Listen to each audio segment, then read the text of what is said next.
So, when did counseling stop being about problem solving? Well, not anymore. Introducing solution-focused counseling with the Unlicensed Counselor. And now, here's your host, Steve Moak. Well, hello and welcome to another episode of the Unlicensed Counselor. My name is Steve Moak. I am the Unlicensed Counselor, take two, thanks to our friends back in the studio there. And another beautiful scorcher, slightly overcast day here in sunny Scottsdale, Arizona. A great day to be alive. I am so grateful to be here, as I always like to start the show out saying, tonight, got my men's league basketball games. We're getting ready to go play for the championship. So these are the fun times. You know, a quick side note before I even jump into the show, I was having a conversation with my ex-wife. You know, I was telling her about this. I get very excited about the basketball. She's like, wow, you take it really seriously. And I'm like, yeah, I think it's important to, enjoy the hobbies, get into things. I'm 45 years old. You don't get to go out and have these kind of competitive things all the time. So if you got stuff like that going on in your home, don't be ashamed about it. Enjoy it. It's a lot of fun, and whatever the hobby it is. But it had me thinking about it. So, you know what? Got a fun little nugget of a topic to dig into today. You know, as I always say, these things come from usually what's going on in the unlicensed counselor's personal life, a lot of times in terms of topics, ideas, thoughts, and different things like that. The thought that I've been having over the course of the last week is I have a lot of different opportunities kind of available to me from either business pursuits or kind of pursuits with the podcast and kind of connected business to that. And I get very excited about a lot of the different opportunities that are presented to me. So I started, and there's even more in the startup world and different things that I've been approached with and ideas that I have of my own. And it's like, okay, what do you do when you've got a lot of great ideas? I've got a lot of energy around a lot of different topics.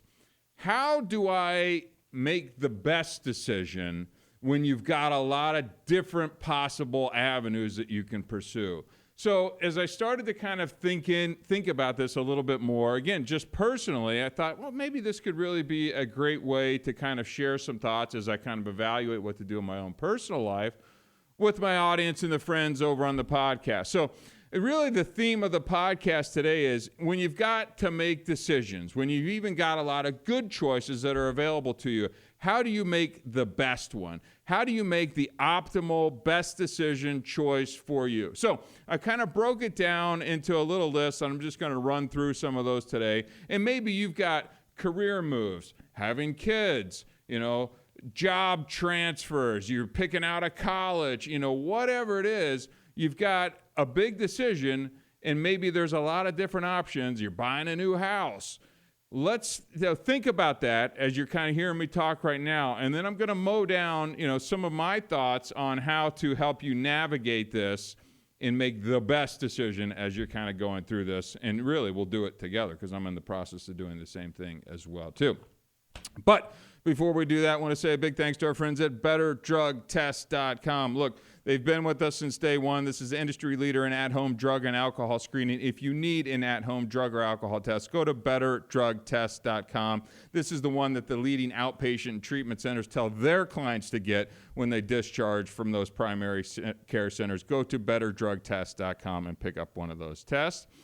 Always like to plug the nonprofit work that I do as well around youth drug abuse prevention. Again, I always say there's only one way that I know to prevent your son or daughter from ever having a drug or alcohol problem, and that's from never starting. So visit us at thestopstartshere.org. Follow us on the social channels at Hardstop Official. What we do is put out bold, edgy, raw kind of content around youth drug abuse prevention. It's important work. I love what I do, and it's a lot of fun as well, too. Last plug is for myself. Give me a follow at the Unlicensed Counselor on all the usual channels. Working on a book, working on putting together some speaking tours, really got some neat stuff where we're going to kind of ramp up the Unlicensed Counselor into next year and really try and make this thing an even bigger show than it is already. And again, thank you for the support.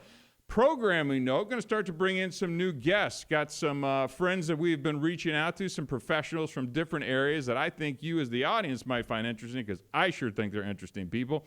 Going to have them in studio and kind of run down some of their story and talk about some interesting topics as well, too. Kind of break it up from the old unlicensed counselor just jawing at you for a half hour every single week. So, look, let's dig into the topic.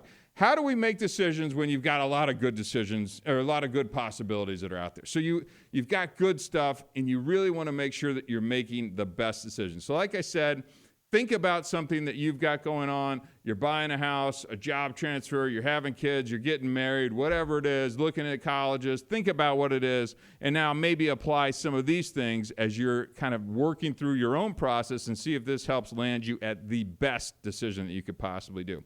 So number one on my list was really define clear objectives, right? So let's say you're choosing a college. What do you want from that college experience? Do you want academics? Do you want a vibrant social life? Do you want good financial aid? Do you want a great sports team and things like that? Now, side note on just the college example, because I did this, but my priorities were wrong. Right? So I went, as a good pot-smoking high school kid who was drinking way too much at the age of 18, who loved snow skiing. I thought, well, what would be the number one place for me to go to college? University of Colorado at Boulder. And I actually got into Pepperdine, and I got into Boulder, and I went and visited Pepperdine. My family very much wanted me to go over there, and in hindsight, my life would probably look pretty different had I landed over on the beaches of Malibu instead of the snow slopes, and I mean snow and many ways up in Boulder, Colorado. But I had my priorities wrong, right? So I was doing and defining my objectives. My objective was clearly around fraternity, party, booze, drinking, drugs, girls, all those types of things. So as you're weighing this, make sure that your priorities are in the right place.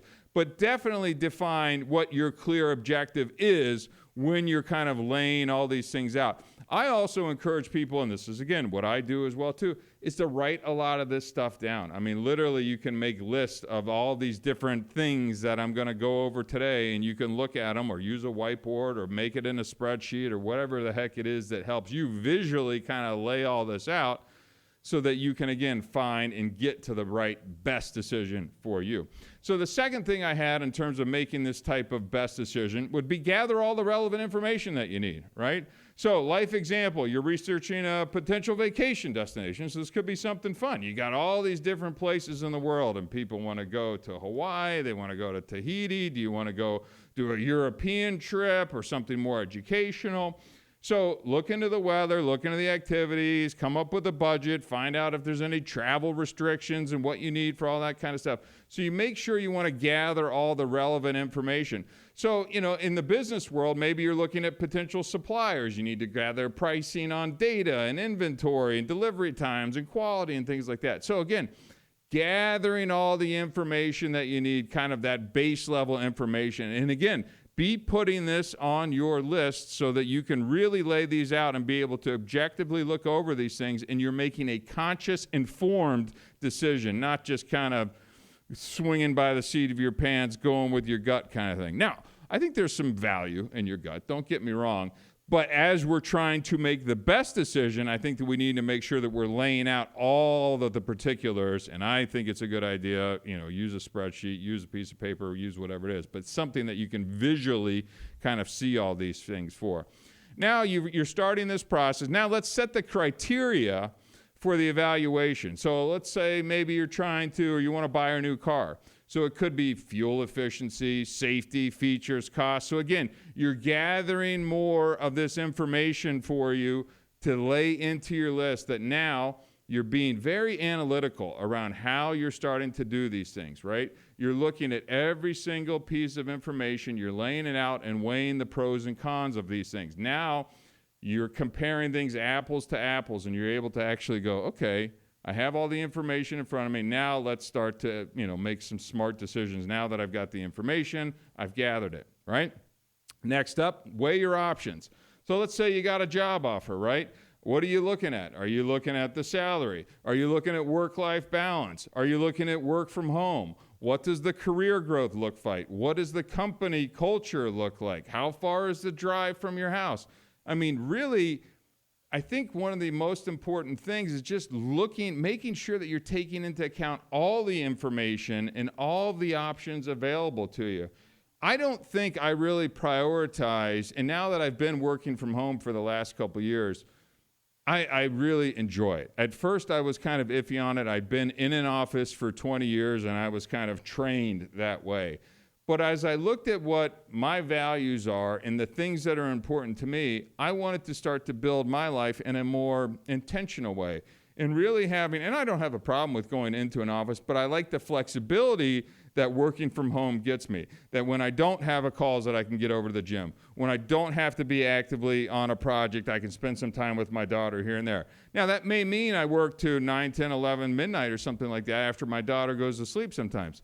That's perfectly fine. That fits my schedule. The work isn't the problem. I have control over my schedule. So it's really been a neat exercise for me to start to prioritize my values, and now I start to weigh my options as I'm looking at these things, because it's really like I'd let other people kind of define my world. And I do think if there's anything that came out of COVID that potentially could be good, is it kind of shook up some of this, and it kind of made the work from home thing a viable option. And they're like, oh, wow, good people, good workers can work from anywhere, and their happiness can go up, their satisfaction can go up. They're not stuck in a car for an hour and a half each day driving to and from an office. And I think a lot of those things have come from that.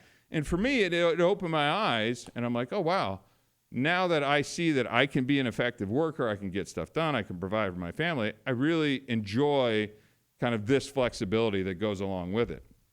So now I would say evaluate alternatives, right? So let's say in another life example, I'm comparing some health insurance plans, right? That's something that I've had to do, and candidly, I probably need to put what I'm talking about today into action on my health insurance plan. It's not something I ever really spent that much time looking at. When I look at that stuff, it might as well be a foreign language with PPO and deduct. I'm just like, my eyes roll back, and I'm like, that's not my thing.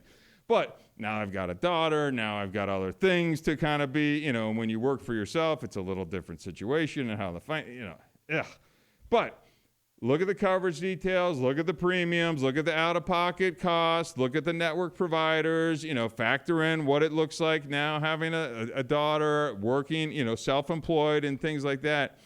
Start to evaluate all these different pieces of information that come together, right? This is all part of my decision-making process as I'm starting to look at all these different things, because it is, when you do work for big companies and you're not working for yourself, the insurance, the 401ks, and the matches, and all these things that kind of go along with it, those are nice things to have. And then you break out of that mold, and you're like, oh, geez, okay, I got to kind of scramble to put all this stuff together on my own. And it's one of those things I don't think I initially kind of thought of. It was one thing when I was building a business and had employees, and you had kind of some of the structure and organizations that help you do that. When you're working by yourself or self-employed, it's a little different beast, and it's something that you should consider if you're thinking about going into business for yourself as well too.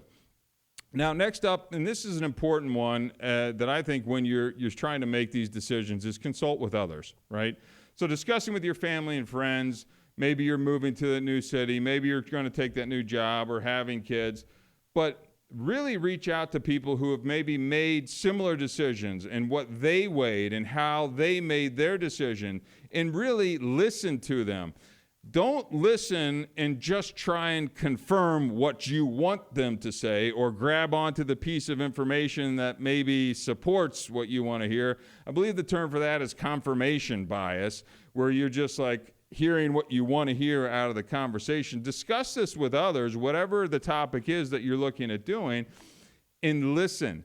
Be open to maybe changing your mind or perspective. Don't come in with that, this is the decision's already made, and this is kind of just a foregone conclusion, but I want to at least have the conversation. Go in, keep that open mind, and talk to people who have probably done similar things as well, too. I think that's really a big one in terms of helping make better decisions.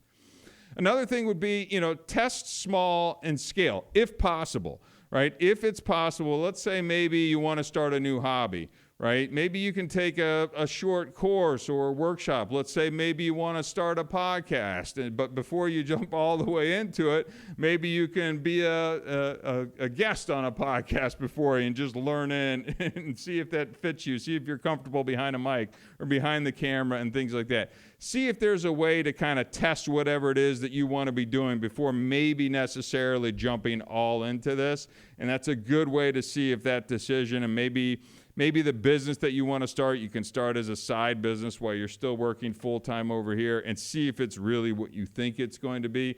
My guess is most of the time it's not. What my impressions of being a startup were versus running an impression and managing people were two very different things. And I'm grateful for the experience that I had over the last decade in doing this, and the I don't know, trials and errors, lots of errors, and some wins along the way too. But what you think oftentimes things may be versus when you're in there running them and doing it can be very different. So next up on the list is obviously you want to analyze the risks and the benefits of this as well too. Maybe you're thinking about starting a family. Have you thought about the financial stability? Have you thought about, are you personally ready to do this? And what is it going to look like when you now have to raise another kid?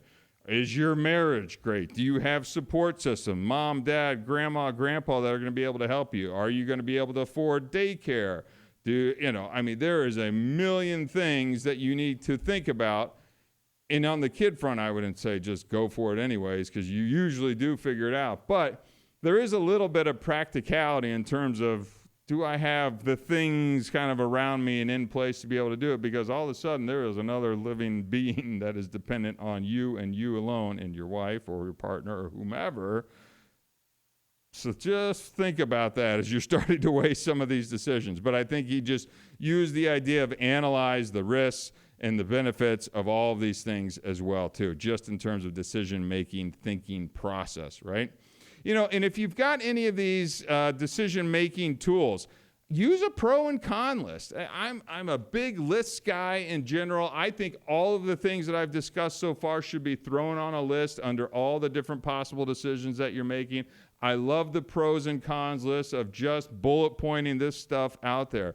If nothing else, because what I find is that I'll put a list together and I'll just let it marinate on my desk, and I usually go through and I'm like, a day later, I'm like, oh, didn't add that one. Oop, didn't think about that one either. And then over the course of the next week or two, I've got a pretty thorough and complete list, and now maybe I've talked to people, I've sought some outside counsel on people who've maybe done similar things that I'm considering doing, and I've got a very complete kind of pros and cons list. I've got all the information gathered.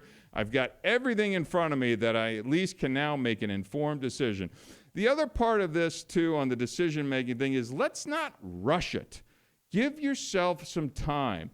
Don't put yourself in a corner. When I first started my first startup, I thought it had to be at 3 months, I had to be doing this. At 6 months, at 12 months, I had to be doing this. Like I put these, what I thought were reasonable timelines, but I was just painting myself into a corner for no unnecessary reason. And I think the same thing applies with decision-making. I know that there are job offers and timelines that are created that you do have to hit, and I completely understand that. But try and give yourself some time so that you can work through this process so that you land on the best decision. Think about it, consult, pray, do whatever it is that you need to do, but give yourself some time so that when you do make that decision, that you are confident in the decision that you do make. And I do think that once you make that decision, you really got to commit to that decision and then kind of see it through. Look, if things don't work out for whatever reason, things don't work out. That is life. You'll learn something from that process as well, too. And then when you're, kind of up against making another decision, hopefully you'll have learned something and can use that going forward. So I just think that in this whole kind of decision-making, optimal decision-making world, make sure that you're giving yourself the appropriate amount of time without being too much time. At some time you've got to, do or get off the pot, as they say. We try and keep this show clean around here, relatively speaking.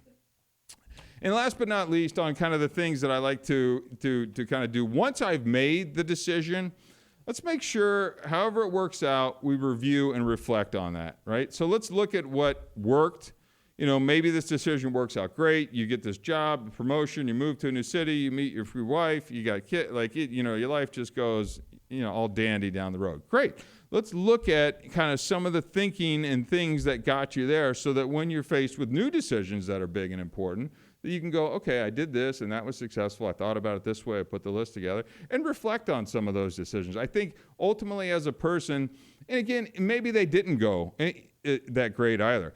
I think you can learn just as much, if not more, from the things that went wrong, right? I know my life is a story of things you did wrong along the way, but ultimately reflect back on it and then makes you a better, stronger kind of, person, hopefully, going forward, which is where I think a lot of this podcast stuff comes from as well, too. So you don't have to make the same mistakes that I did along the last 45 years. So that's the list that I've kind of put together on just how to make the best decisions. Now, here's kind of my little best practices for optimal outcomes, right? When you're in the midst of this doing. So stay objective. Don't let emotions drive you up and do this. Don't let them take you too high or too low. Use data, use facts to help you guide through these choices. Keep it simple, keep it concise, leave your emotions out of it. There's a time for that. You can listen to your gut a little bit, but let's really try and be analytical as you're really trying to get to the optimal outcome out of all these possible decisions. Be flexible, right? Be open to changing. If you get a new piece of information along the way, don't just kind of brush it to the side. Be open to changing your mind. The circumstances can change. You will get new information, and that should factor into your decision making. So don't just be dead set on something. When a new piece of information floats across your screen, maybe it's a screen, maybe it's something about the boss, maybe it's a company culture, you're like,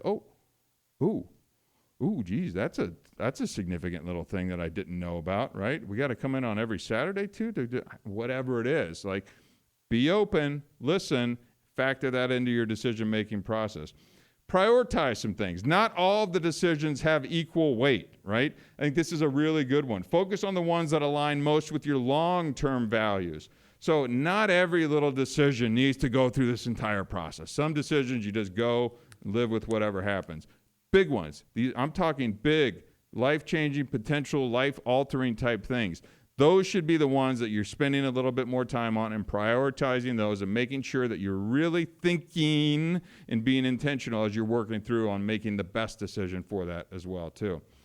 Make sure that you're balancing long-term and short-term goals. Ensure decisions are beneficial both for now and the future. It's real easy to kind of see short-term, I'll make a little bit more money here. Okay, I make an extra 30 grand over here if I'm doing this. That's a great little short-term pop. But long-term, maybe the growth isn't there. Maybe that's just a short-term burst. Make sure that you're looking short-term and long-term simultaneously, and I think that's going to help land you in the most optimal decision as you're kind of looking through all these things too. And last but not least, on the optimal part of this, learn from experience, right? Continuously improve your decision-making process from learning from your past outcomes. I'm not sure there is a better teacher. I mean, maybe mentors, just people who have been there, done that. But learn what you've done, win, lose, or fail as the guide to help you make the better decision now. If you've got that little thing, and I do think that there is intuition that factors into this as well, too. Because I have not listened to intuition many times along the way, and where it's just like something didn't feel right, feels too good to be true. The business model, something seems a little bit off. You end up passing on it. All of a sudden, you find out a year later that business collapsed. The CEO was running a scandal or fraud or da-da-da-da-da. Like, listen to that stuff. Listen to that thing, right? Don't downgrade what you were thinking or hearing inside there as well, too. And I think that comes from all the experiences of your past, of being able to read people, learning from your mistakes, learning from your successes, and all those types of things. So, look, decisions, we are faced with big ones, small ones.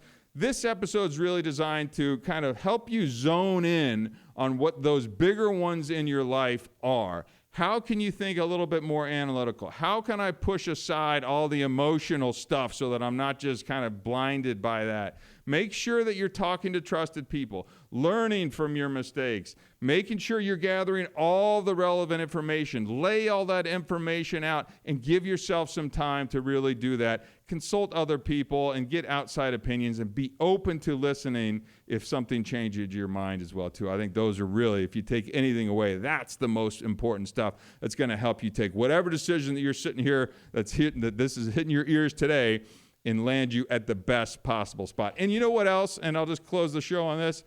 It still may not work out. And don't beat yourself up if it doesn't work out as well, too. You did what you thought was right. You did this entire process. You went for it. Sometimes life just comes at you and it just doesn't work out the way you're going to do it. You know what? That's okay. You're going to learn something from this process and you're going to be all right. Just get up and let's figure out the next one. So anyways, if you got somebody in your life, friend, family, loved one, husband, wife, whatever it is, send this episode to them. If they got a big decision kind of coming up, maybe this will help kind of rattle a thought or two around in their brain about, hey, maybe I hadn't thought about putting these things down on the list or doing the pros and cons list or maybe asking somebody who's been there and done that. I just think little episodes like this can give you some little knowledge and tools to help maybe shape your path along the way, give you a little kick in the right direction as well, too. So, good stuff. Hey, my name is Steve Moak. I am the Unlicensed Counselor. Until next time, thank you very much.